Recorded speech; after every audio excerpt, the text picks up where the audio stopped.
So మనం ఇప్పుడు 'విక్రమార్కుడు 2' అని చెప్పి కూడా మేము వార్తలు విన్నాం. అది ఎంతవరకు? అంటే అన్నారు కానీ ఇంతవరకు okay. I have no idea There's అండి దాని nothing గురించి like that. ఫర్దర్గా అచ్చా. ఏమవుతుందా. ఓకే. యా నేను మీలాగ వింటమే, so no idea. Okay. Okay. So మీరు 'దిక్కులు చూడకు రామయ్య' అందులోని ఫాదర్ క్యారెక్టర్ ఏకంగా చేశారు.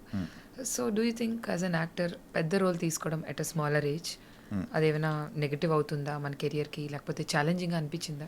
సి బేసిక్గా నేను అంత ఆలోచించి ప్లాన్ చేసి క్యారెక్టర్స్ చేయనండి నేను. నాకు ఆ ఇన్స్టింక్ట్, నాకు ఇప్పుడు కోటి గారు వచ్చారు, రాజమౌళి గారి ఫస్ట్ ఏడీ ఆయన, కోటి గారు వచ్చారు కథ చెప్పినప్పుడు నాకు కొత్తగా అనిపించింది అంతే.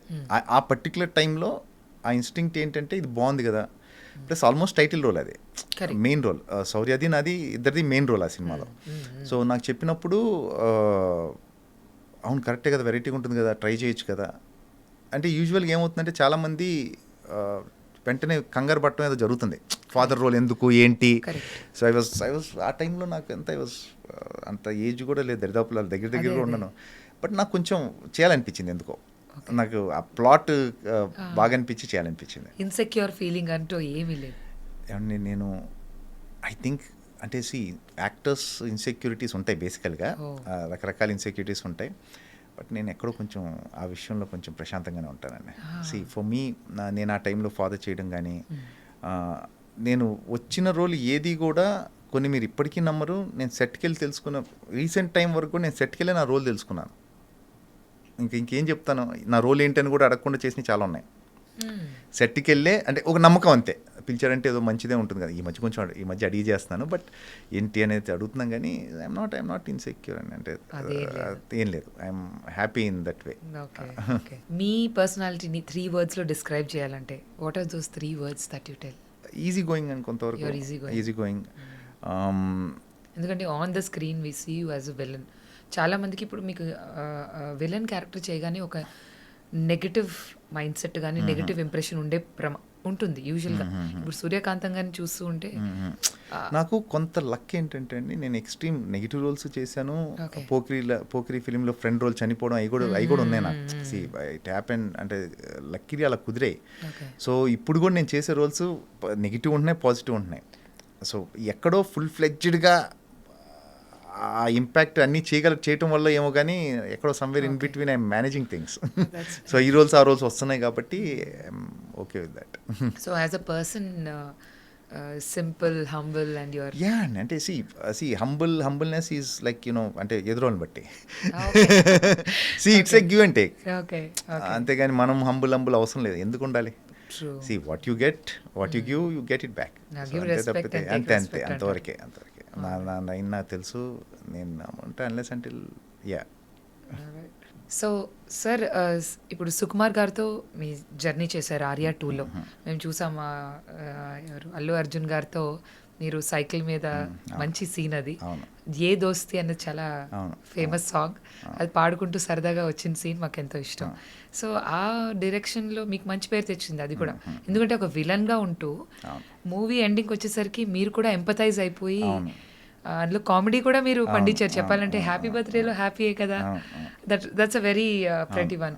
So how was your journey with Sukumar garu and Allu Arjun? Brilliant writing అండి ఆ సినిమా. యాక్చువల్లీ ఆర్యా 2 బ్రిలియంట్ ఆయన. నాకు ఆర్యా 2 వచ్చినప్పుడు చెప్పినప్పుడు ఐ వాజ్ అంటే నాకు అంటే ఎలా ఉంటుందంటే ఆ క్యారెక్టర్ విక్రమార్కుడు చేస్తున్నాను నేను. I was looking for like ఇలాంటివి, ఇది బ్రేక్ చేయాలి కదా అన్న టైంలో కరెక్ట్గా వచ్చింది నాకు. హ్యాపీ బర్త్డేలో హ్యాపీ కదా అన్నాం కానీ నాకు అంటే దాని మీద అంటే ఆ సీన్ మీద ఆయన వర్క్ చేసింది ఊరికే మామూలుగా ఆయనకి గుర్తుందో లేదో, నేను అప్పుడు ఒక 3-4 hours మాట్లాడి ఉంటారు ఆ సీన్ మీద. ఆయన రికార్డింగ్ ఓన్లీ ఒక్క సీన్ మీద ఆయన చేసే వర్కౌట్ అది. 3-4 hours ఆఫ్ లైవ్ రికార్డింగ్ ఉంది. అంటే ఈ సుబ్బిరెడ్డి క్యారెక్టర్ ఏంటి, ఆర్య క్యారెక్టర్ ఏంటి, వీళ్ళు కలిసి ఎలా మాట్లాడతారు, సుబ్బిరెడ్డి ఎలా రియాక్ట్ అవుతాడు, ఆర్య క్యారెక్టర్ ఎలా రియాక్ట్ అవుతుంది, ఇలాంటి సిచ్యువేషన్లో దీని మీద ఒక 3-4 గంటలు రికార్డ్ చేశారు ఒక సీన్ మీద. ఆఫ్టర్ ఆల్ ద ఎఫర్ట్ చేస్తే మా పేరు వచ్చింది. అంటే ఇమాజిన్ చేయండి ఎంత పని చేసి ఉంటారు ఆయన, సుకుమార్ గారు ఎంత వర్క్ చేసి ఉంటారు దాని మీద. ఒక సినిమా అంటే ఊహించండి ఇంకెలా ఉంటుంది ఆయనతో. పుష్ప నాకు ఇప్పుడు పుష్ప ఉందండి, పుష్ప 1 చేసినప్పుడు కానీ 2 ఇప్పుడు సుకుమార్ గారితో వర్క్ చేస్తున్నప్పుడు కూడా ఆయన ఇచ్చే చిన్నవి కొన్ని ఉంటాయి డీటెయిలింగ్. అరే నాకు తట్టలేదేంటి, అంటే ఓ 20 ఇయర్స్ నుంచి ఉన్నాం కదా, ఇది నాకు తట్టలేదు ఇది ఐడియా, ఇలా నేను ఎందుకు ఆలోచించలేదు అని నెక్స్ట్ టైం కూడా ఆలోచించి పెట్టుకున్నా కూడా you will come with another idea. Oh my God. అంటే అవును ఇది మనం ఆలోచించాలి కదా, ఈ క్యారెక్టర్లో ఉండాలి కదా, మా పని కూడా ఆయన చేసేస్తారు.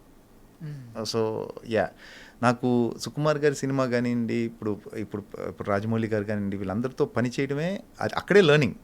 మీకు నాకు రాజమౌళి గారు అప్పుడు లుక్ ఎలా సస్టైన్ చేయాలి, ఎట్లా హోల్డ్ చేయాలి, ఒక రియాక్షన్ అన్నీ నేర్పించారు. సో ఇట్స్ లైక్ ట్రైనింగే. Day to day still learning. అలా సుకుమార్ గారు, అలానే త్రివిక్రమ్ గారు, అలానే గుణశేఖర్ గారు. సో దేర్ ఆర్ ఎంత హరీష్ శంకర్ కానివ్వండి, వంశీ పైడిపల్లి, అదే అంటున్నాను మీకు, సురేందర్ రెడ్డి, వీళ్ళందరితో వర్క్ చేయడమే లెర్నింగ్. అంటే ఒక్కొక్కరిది ఒక్కో స్టైల్, ఒక్కొక్క డైరెక్టర్తో ఒక్కో స్టైల్. సో అన్ని స్టైల్స్ మీకు అర్థమవుతాయి యాజ్ అన్ యాక్టర్గా. ఇదంతా ఏంటంటే మీకు మీ ఫిల్మోగ్రఫీకి ఒక ఎక్స్పీరియన్స్ లాగా వెళ్తూ you will be good. Especially ఆ సీన్లో ఫస్ట్ అయితే మీరు కత్తి పెట్టేస్తారు, చాలా రౌద్రం అనేది కనిపిస్తుంది. ఆ తర్వాత వెంటనే మీరు ఎంపథైజ్ అయిపోతారు, తర్వాత ఫ్రెండ్ అయిపోతారు, తర్వాత ఏడుస్తారు. అవును, అసలు రైటింగ్ అసలు మీకు అసలు మామూలుగా ఉండదండి. ఆ ఫిలిం రైటింగే వేరే లెవెల్లో ఉంటుంది. అసలు కామెడీ కూడా ఎంటర్టైన్మెంట్ ఉంటుంది, ప్లస్ ఎవరు ఎంటర్టైన్ చేయాలని చేయరు, సిచ్యువేషన్సే ఉంటాయి. బ్రిలియంట్ రైటింగ్ సుకుమార్ గారు.